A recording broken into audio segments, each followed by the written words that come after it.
So, imagine this. You're a YouTuber, influencer, gamer. You order products from a pretty huge popular company. We'll just say Hasbro or Wizards of the Coast. You get your magic box in. You open it up. What is all this stuff? And you start digging through it. Knock on the door. It's the Pinkertons. What? Are Pinkertons still around? Of course they are, because they're going to bully this YouTuber to get their early access product back because they sent them stuff they weren't supposed to, stuff from the next set coming out instead of the set that's, the early release stuff that YouTubers and influencers can get. Imagine that. So wait. Explain this to me. So, in idiot terms. A YouTuber got... He ordered his product so he could review it, give away, product, and do all of his stuff that YouTubers and influencers and Instagram people do. Well, he ended up getting some, super top secret... Wizards just sent him a whole bunch of wrong stuff. This is all prototype stuff they sent him from a set that's not even been talked about yet. Oh, okay. And so... What is Wizards of the Coast reaction? We'll send the Pinkertons. That's stuff from, the railroad days, right? They're literally, they were a law enforcement type agency from, the Midwest, back in the Wild West days. A private security guard and detective agency established around 1850 in the United States. But who's heard of them since then?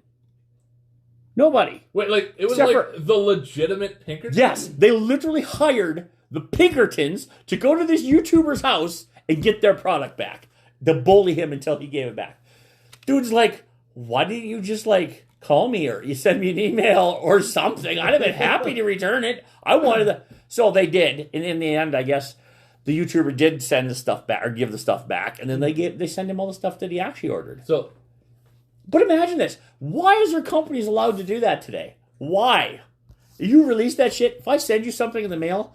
Oh, wait, it has happened. Because Matt Kaufman used to get away with all the early access stuff and no taxes because my system wouldn't tax him. But I didn't punish him for it. Whoa, don't be telling too many people that. Yeah. But I still paid the taxes, but I didn't punish you for it. Yep. Because what the heck? That's bullcrap, Wizards, and you are garbage. Welcome to Guff Stuff Weekly Podcast. I'm Javen. Yeah, I'm Guff. I'm Matt. And that is bullshit. You dropped the F-bomb, I'm dropping the shit bomb. Okay. I might have done it in one other episode. But bull. Wizards of the Coast has been the hot topic for a while. I mean, Wizards has done some pretty... maybe we'll just talk about Wizards. We'll do a Wizards. Today's a ranting Let's kind just of do day. it, yeah. I just want to backtrack just a little bit. Yeah. For all you history buffs out there. Right. You can still hire the Pinkerton services. Yeah, I mean, who knew? Who knew 100 years later, 100 plus years later, you could hire those bastards? It's a private security company. Also has private eye. What the fudge? Yeah. Yeah, have you even heard of the Pinkertons up to this point? I've heard the name before. Yeah. Right, because maybe your mom and dad watched an old Western movie and there was Pinkertons in it. There's Pinkertons in the old... And they were bullying people. Literally, in the year of our Lord, 2023. 173. Yeah. Yeah. I think I got the math. Yeah, 173 years after the Wild West. Yes. You could still hire the bullies. The Pinkertons. Yes. I know. It took the internet by storm I think it was about a week ago when this article first came out. And I've been kind of nipping at the tooth to talk about it, but I keep forgetting when there's people around. So then it's just my poor daughter listening to me barking like a little mad chihuahua. So that tells you how out of touch with reality that company is. Wizards of the Coast is. I can't even believe it. I hear all these stories and I think this is nonsense. Right? It's not real. No, it's real. You can look it up. You're lying. It's all over the place. I'm surprised it's not bigger than what it is. All right, Wizards. I'm surprised it's not bigger than what it is, honestly. Yeah. I'm surprised most people out there. But, I think that the people who were hardcore Wizards of the Coast fan, whether you were Magic or Dungeons & Dragons, I think a lot of those people are pretty numb to them now. And so when this came out, their fan base is pretty small. Well, I would say their fan base is polarized. Yeah.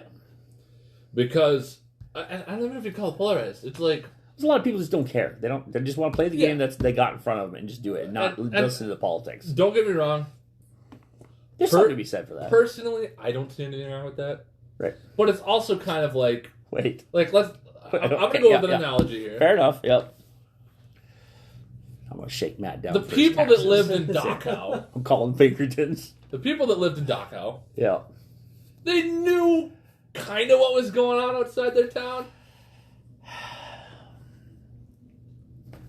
Okay. Like, were there any good Nazis? Is what I'm trying to say. No. Yeah, you know what though? You don't.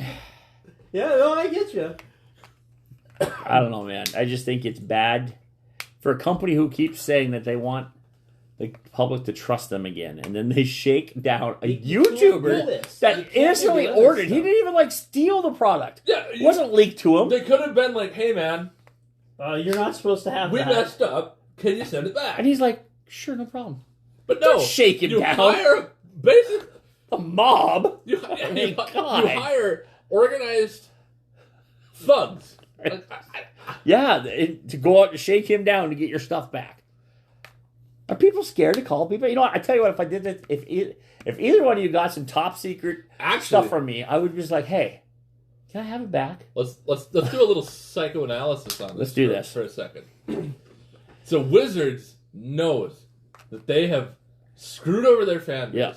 Oh, they know. With the OpenGL and all that fun stuff. I hope they know. Yeah, for those of you who don't know, just type in OpenGL and just read.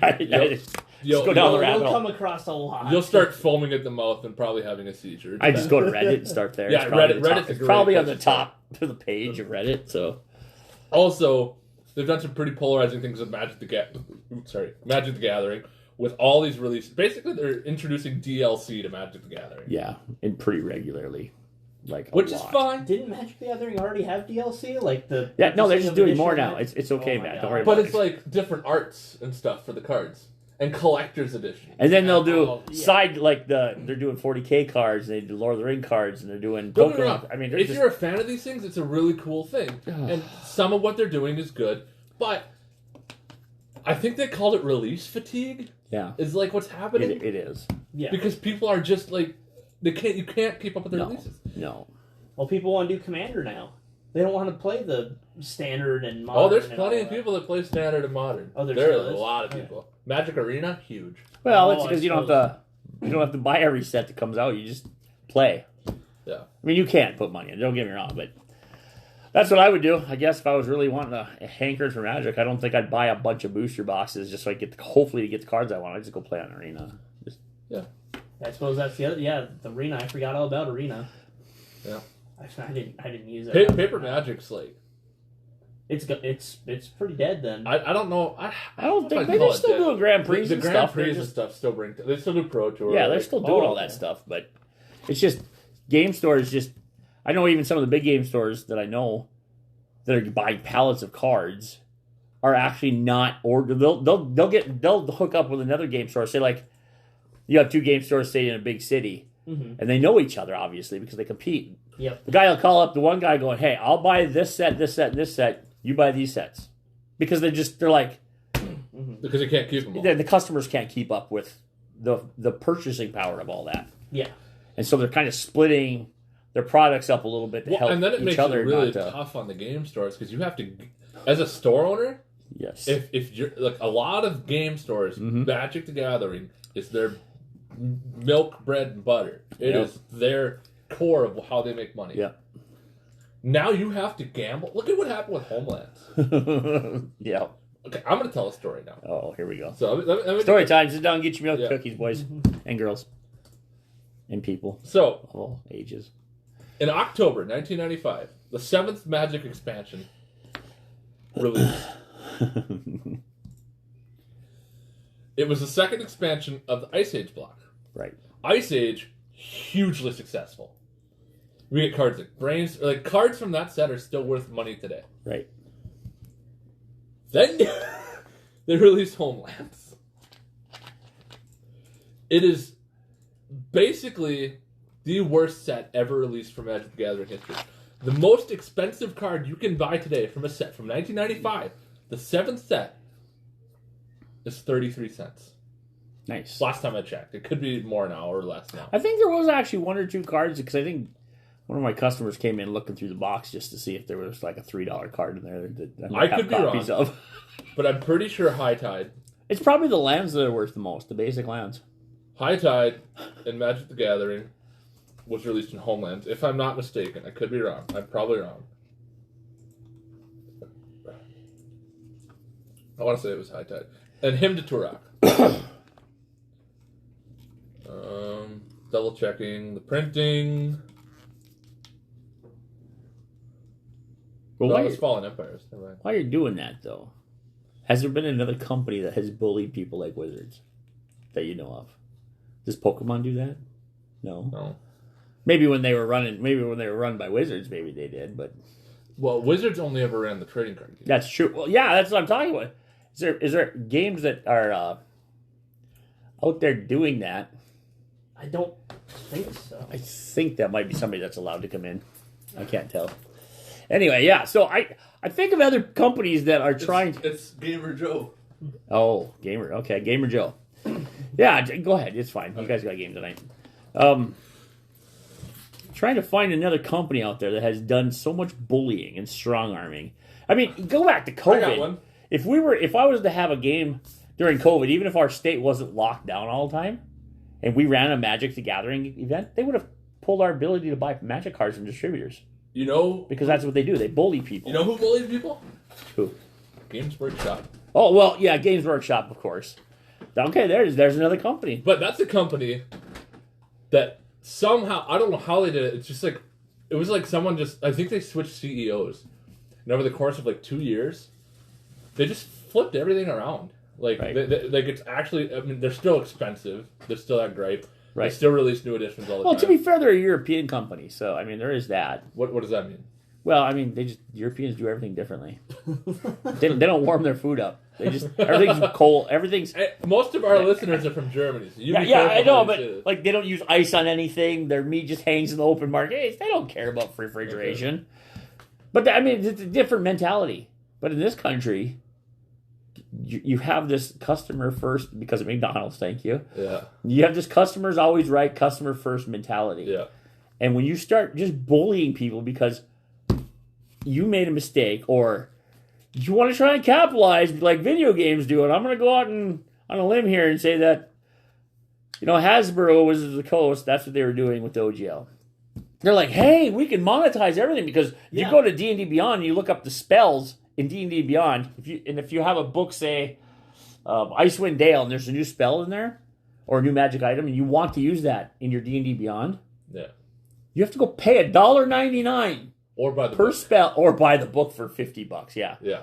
and get the 3 spells out of it. Well, isn't there a quote from the new CEO, whoever of that, where she said something along the lines of D&D is under monetized? Yep, under monetized. And she's gonna fix that. Is it under monetized? So- They've been making tons of money off our poor working asses for years. Here's another prime example of if you listen to our. I don't know how they're going to release, but I'm just going to go on a limb. If you listen to our previous episode Yeah, that's how it's going to release. on early access Yeah. and all that fun stuff,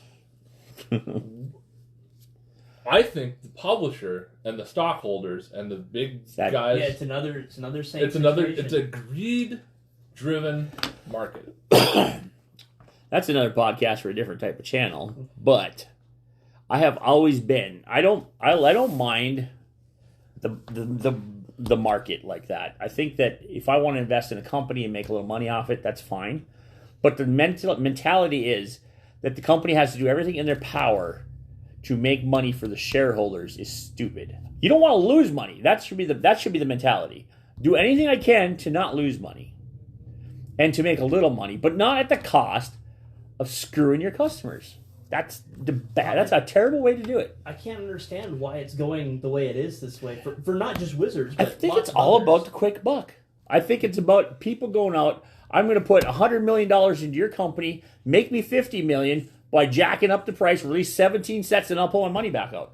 But when did these companies decide that this was a good idea? Because this, I mean... I'm sure it has something to do with politics. It hasn't been a good idea for years, and people have really developed their companies to not be this way. Okay. And now there's a shift. There's a reason why. And I think, this is me just spitballing, I have no factual evidence to back this up, other than like anecdotal evidence.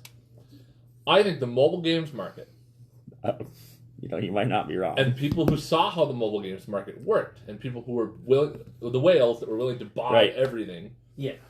I think that caused a paradigm shift in the way that we functionally sell games. Okay, that's true. That's true. I can understand that mostly. The problem I have with, up until like maybe the last couple of years, your mobile phones couldn't handle AAA titles of any kind. And then PUBG. Right. But it's even then, that's a nightmare to play on a phone. Well, I tried. It's huge. Like people, I know. But I get it. I get what they were trying to do, and companies were like, "Well, Flappy Bird can come out with a 5,000 line code, make $1 billion in a year. Why can't we, as a AAA publisher?" Yeah. Because you're a totally different type of game. Flappy Bird's probably not played anymore. It's not even available anymore. Right. So it's like, it was out, it's gone. It's a fad. Most phone app games are fads. Mm-hmm. Let's be honest. They last a few months, except for Raid Legends. That's going to be out forever.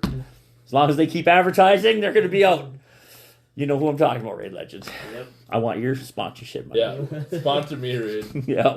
We'll talk about you for a few hours. That's good enough, man. We'll talk about your next legendary hero. That's right. Maybe be one of us in the room. Anyway. No, that's true. I can see that definitely being a we're probably definitely in a transition phase. But it's so...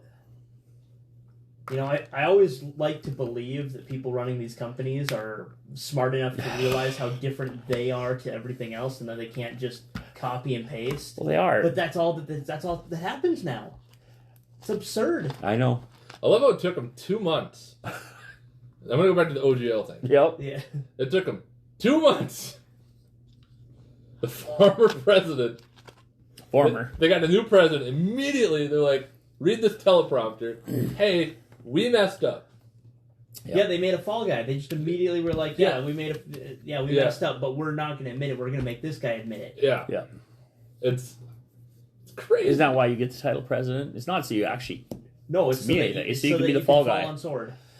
Yeah, it's garbage, and companies are getting out of control. I tell you, when Hasbro took over Dungeons and Dragons Beyond, or D&D Beyond, which was horrible.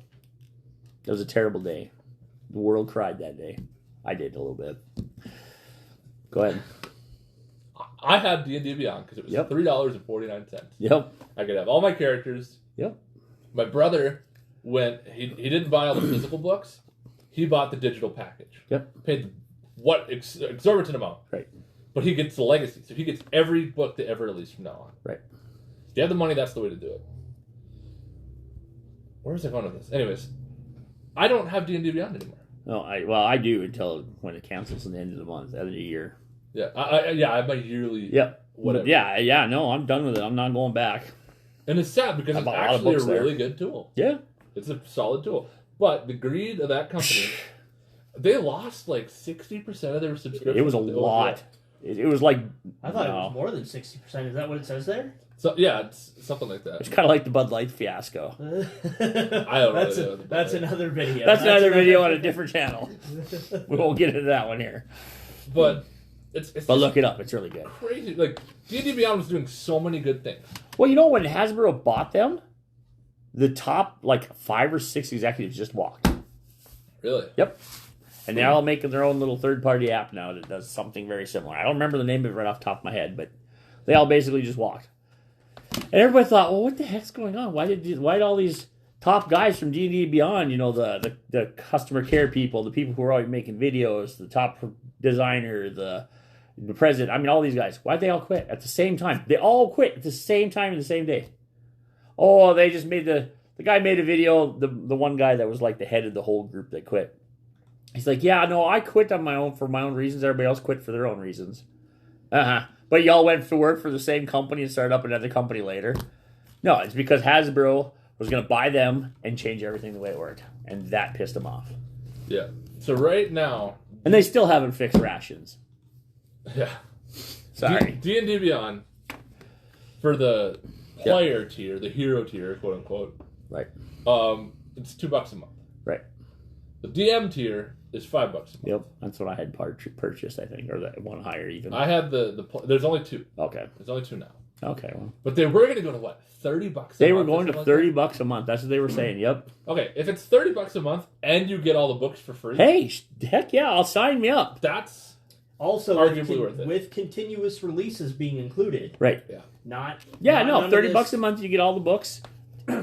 As long as you're paying for it, you get the new books. That'd have been wonderful. It's kind of like And what. honestly, they probably still need to be releasing at the rate that they were trying to, where it was a book every month, every 2 months. That's what Pathfinder, Paizo. That's what they do. They have a subscription fee. Yeah. You can get it. There's multiples. You can buy one just for the modules. You can buy one for just all their books. And they just, every time a new book's released, they just send it to you.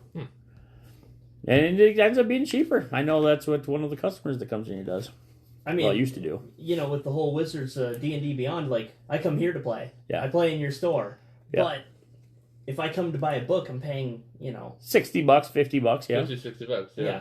So, I'm I sure mean, that price yeah. will all get raised here this year, too. It would be an absolutely amazing deal if it were that $30 a month. Yeah. Or maybe let me buy that $60 book and give me a PDF code. Yeah. Like, that's a clever idea. Looking at you, Dungeon Crawl Classics. You did it right. $20 core book, 600 pages or something like that. $20, and you get a PDF code. Yeah. There's a few other companies that do it. Modifius does it. Yep. I think, is that Modifius? Yeah, but if you... I mean, I think do one of it. the big things here is that Wizards thinks that they're top dog, and you're not going to be top dog if They're everybody's not top pulling dog a good anymore. drag. I mean, they might have the most players with D&D. Well, just because It's just it's hard ridiculous. to get rid of all that. Like, I mean, even I am like, gosh, I have almost every book up to a certain point. Don't want to just dump the whole system now. I talk to so many people that are just like, I play D&D 5e because it's what I know. Right. And that's literally their excuse. Well, good thing you and I know something other than 5e. Yeah. We can play other versions of D&D. I can tell you right now, I'm playing or running 6 different game systems right now. None of them are 5e. None of them are 5e, and I have just as much fun, if not more fun. Right. Yeah, it's ridiculous. So, yeah, thank you, Wizards of the Coast, for turning yourself into the Mafia Company. Yeah, We always wanted that for our loving What's games. What's that quote from Batman? You either die a hero or you live long enough to see yourself become the villain. There you go. There you go. Yeah. All right, we're going to end that now because Javen's going to get anxious if we don't. So Yeah, my blood pressure's just his blood spiked. pressure's going up. We got Gamer Joe here, the guy we talk about on occasion. Anyway, until next time, my name is Scott. I'm driven. Matt.